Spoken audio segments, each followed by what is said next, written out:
Assalamualaikum warahmatullahi wabarakatuh. Perkenalkan, nama saya Dian Kumal Aziz dari Fakultas Ilmu Pendidikan, jurusan Bimbingan dan Konseling, Universitas Negeri Makassar. Pada kesempatan kali ini, saya akan menjelaskan tata cara komunikasi yang efektif. Komunikasi secara umum biasanya dilakukan oleh individu ke individu ke kelompok, dan kelompok ke kelompok. Dikatakan sebagai komunikasi, pastinya kalian harus memberikan apa-apa yang mudah dipahami oleh orang lain. Jika kalian menyampaikan sesuatu hal, tapi hal tersebut susah untuk dipahami, maka komunikasi tersebut dinyatakan tidak efektif. Sebelum mengetahui cara efektif dalam berkomunikasi, adapun jenis-jenis dalam komunikasi itu sendiri, antara lain komunikasi lisan.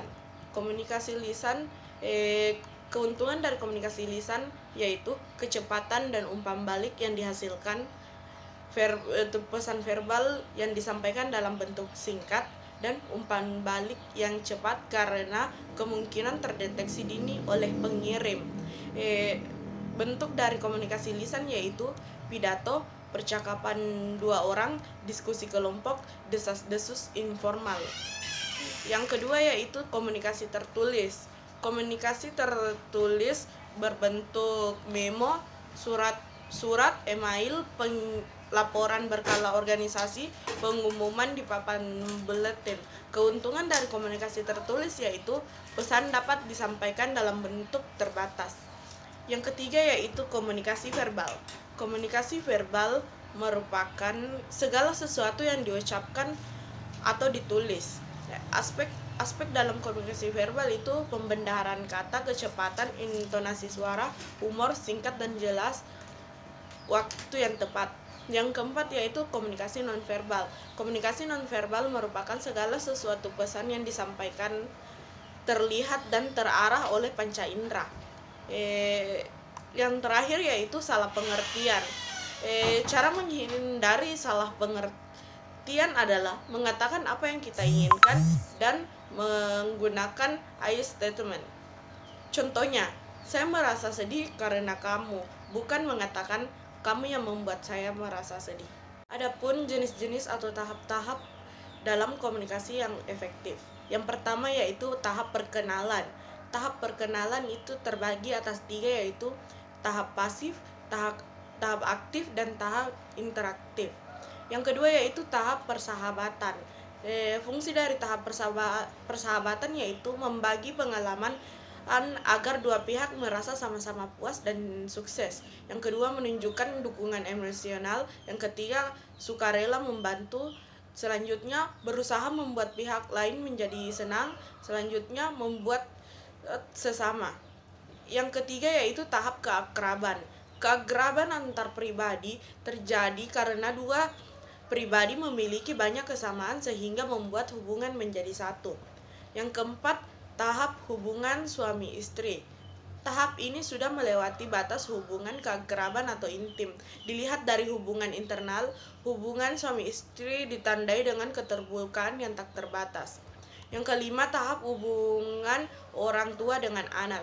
Perasaan yang tumbuh pada hubungan orang tua dan anak adalah perasaan yang mendalam pada prinsip kita daripada rasa mereka. Yang terakhir yaitu tahap hubungan persaudaraan.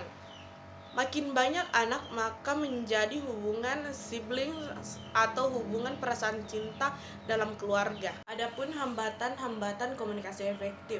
Yang pertama, pengalaman masa lalu yang pengaruh sikap. Yang kedua, menutup diri terhadap info baru. Yang ketiga, penilaian terhadap pengirim pesan. Yang keempat, pengamatan yang berbeda. Yang kelima, perbedaan persepsi. Yang keenam, pengaruh emosi. Yang ketujuh, salah informasi.